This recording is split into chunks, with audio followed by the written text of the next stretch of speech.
Good day, everyone. Learn how to turn on Bluetooth and how to connect a Bluetooth speaker to the mobile phone.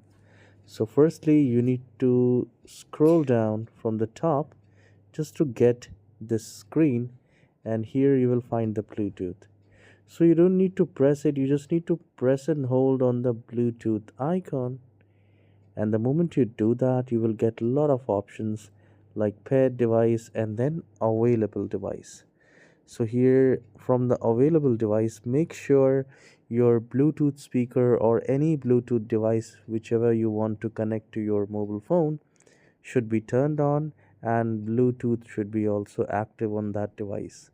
So that will show here under available device, and if you have already paired once before, then you will find right there under pair device, and you just need to click on connect and you will be able to use that.